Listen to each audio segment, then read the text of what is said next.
Ok bông bố là lâu dương mà đo ti tăng cái đôi chia nơi cái lại đập về balance ngày nay dương trong thưa video om pk bà cái lại ti tăng về balance đại nhom DJ video muốn đó nè đại nhom là DJ pi đam chơi nữa phải rút nghe nó nhom trong to video mình tích bà cái lại ti tua muối đại dương từ dầu vật thụ brand mùi cái lái bà dương chia tha vật thụ brand tới vật tha dương chùm so tục du để bà để chia về balance còn tay bông bố nữa ngay cái máy khăn pe dù là dương cho mùi kia từng kia tới đầm bay tu sena mơ bông bố hay đối cho đại dương to video đầm bay chua tờ rùa cái lại ti tua là dương từ dầu balance tại mà đong bông bố ok ok bông bố là lời dương một đòn ti tăng hỡi bông bố ai một tu sena chỉ mùi được trong bà đừng ru cái riêng cái đôi chia bà để đi gặp bọt nơi rụng nơi balance bông bố ai chẳng tu sena mơ bàហើយបាឡាំងនេះដែរបាទយើងធ្វើការដឹកយកមកពីក្នុងព្រៃបាទព្រៃហ្នឹងចាំមើលខ្ញុំនឹងបង្ហាញនៅចុងវីដេអូបងប្អូនបាទគឺថាទីតាំងតែម្ដងព្រោះថាយើងស្គាល់ទីតាំងច្បាស់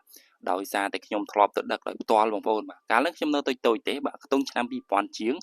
បាទគឺថាឆ្នាំ2000ជាងយើងទៅដឹកអញ្ចឹងទៅខ្ញុំនៅចាំបើទេបងប្អូនដឹកកាលហ្នឹងយើងចូលបាយដឹកដោយរទេះគោទេបងប្អូនបាទហ្នឹងហើយពុកម៉ែបងប្អូនឥឡូវយើងចូលមកពីការរៀបរាប់ក៏ដូចជាការបាទទំហំរូបរាងអីណាក៏ដូចជាប្រភេទថ្មដែរគឺថាខ្ញុំក៏មិនសូវជាច្បាស់ដែរបើសិនជាមានការឆ្លំឆ្គងអធិស្ឋានទុកជាមុនបាទបងប្អូនអាចរីកូតដោយស្ថាបនាបានហ្នឹងហើយបងប្អូនបាទហើយបងប្អូនចាប់អារម្មណ៍ទេអ្នកដែលគាត់រៀននៅខាងបុរាណវិទ្យាបាទអំពីប្រភេទថ្មប្រភេទអីចឹងណាបាទពេលច្រើនគាត់តែគាត់ឃើញគេថាអូថ្មនេះផលិតនៅណាបាទធ្វើនៅឯណាក៏ដូចជាកើតនៅឆ្នាំណាអីចឹងណាគាត់ទីទៅគាត់ប៉ិនមកហើយណាដោយសារតែគាត់បានសិក្សាបានផ្ទាល់បាទឥឡូវនេះថ្មដែលយើងបានដឹងខ្លះៗបងប្អូនបាទហើយថ្មនេះជាប្រភេទថ្មដែលជាប្រភេទថ្មភក់បងប្អូនបាទហើយថ្មភក់នេះថ្មនេះជាតម្រងត្រូននីត្រូលឡឹងអ្នកនរបាទហើយបើតាមការយើងពិនិត្យមើលទៅថ្មតាមក្បាច់ប្រហែលជាកើតនៅសម័យអង្គរបាទសម័យអង្គរនៅសតវត្សទី10និងទី11ថ្មនេះចំណែកឯលឹងព្រះសេវៈជាការលក្ខណៈតការគោរពបូជារបស់មនុស្សយើងសម័យហ្នឹងដោយសារតាភាគច្រើនគេគោរពនៅលឹងឥសូរនេះអ្នកគ្នាតាមជំនឿតាមទលាមទម្លាប់តាមតំបន់នីមួយៗអញ្ចឹងហើយណាមួយក៏យើងនៅចិត្តគណៈបុរៈជាអតីតទីក្រុងដ៏ធំមួយនៅបាណន់ការយកថ្មអ្នកគ្នាបាទតាយកថ្មនៅសម័យបុរាណផងដែរបាទនៅកន្លែងស្រុកបាណន់យើងណាអញ្ចឹងហើយប្រជាជនក៏ដូចជាប្រជាពលរដ្ឋនៅសម័យបុរាណហ្នឹងគាត់តែងតែយកមកដើម្បីធ្វើជាទីសក្ការៈក៏ដូចជាឧទាហរណ៍ដូចយើងបង្កើតប្រាសាទមួយអញ្ចឹងបើសម័យឥឡូវដូចយើងធ្វើវត្តដើម្បីទៅបូជាសក្ការៈឯកន្លែងផ្សេងៗហ្នឹងហើយបងប្អូនយើងឈានទៅដល់កន្លែងវីដេអូយើងតែម្ដងបាទដើម្បីទៅជួបនៅកន្លែង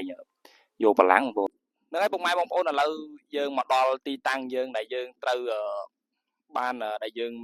យកបលាំងបងប្អូនមិញហ្នឹងយើងនៅវត្តហ្នឹងយើងថតបលាំងដែលយើងយកពីថ្ងៃមុនដែលខ្ញុំថាណាដែលខ្ញុំថាចាស់ក៏ដូចជាខ្ញុំឯហ្នឹងក៏នៅតូចកាលដូចជាយូរដែរហើយពីឆ្នាំប្រហែលនេះអរគ្នាដូចខ្ញុំភ្លេចហើយដូចជាឆ្នាំ2000ជាងក៏ប៉ុន្តែខ្ញុំរៀងភ្លេចហ្នឹងហើយបងប្អូនបលាំងដែលយើងបានមកយកនៅព្រៃកលីឥឡូវព្រៃកលីឥឡូវយើងខ្លាយទៅជាព្រៃដំឡូងមកបងប្អូនអធិស្ឋានបានហើយអ្នកគ្នាកន្លែងទីតាំងដែលយើងយកណាបាទគឺនៅម្ដុំទៅបងប្អូនអាចមើលទៅឃើញណាខាងចិត្តដបោកនេះហ្នឹងចឹងព្រោះថាពីមុនយើងព្រៃបងប្អូនឥឡូវយើងឆ្លាស់ហើយយើងរៀងវែងតិចហើយបងប្អូនអធិស្ឋានផងឥឡូវយើងមកមើលថាព្រៃកលីហ្នឹងគឺគេមានអីខ្លះបងប្អូន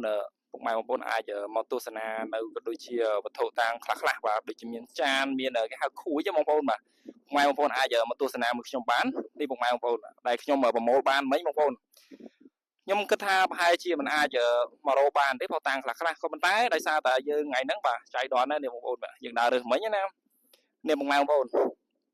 បាទខ្ញុំអត់ស្គាល់ទេហើយក៏មិនដឹងថាចាននេះបាទប្រភេទចាននេះដែរបាទយើងគិតថាប្រហែលជាបើចានសម័យក៏ប៉ុន្តែនេះបងប្អូននេះខួយណាដែលយើងរើសបានបែងមិញបាទព្រោះឥឡូវព្រៃដលងហើយអានេះហៅខួយហ្នឹងឯងបាទតែខ្ញុំអត់ស្គាល់ទេអធិស្ឋានពុកម៉ែបងប្អូនហើយវីដេអូយើងបាទហើយក៏ដូចជាទីតាំងកន្លែងនេះក៏ពីមុនដូចចាស់គាត់ថាក៏ដូចជាបាទដូចជាកន្លែងបន់ស្រន់កន្លែងដាក់ធាតុដាក់អីចឹងបងប្អូនបាទហើយបើសិនជាបាទមានកំហុសកំឆ្គងឬខ្ញុំការអធិប្បាយទៅខុសត្រង់ណាបាទសូមអធិស្ឋានផង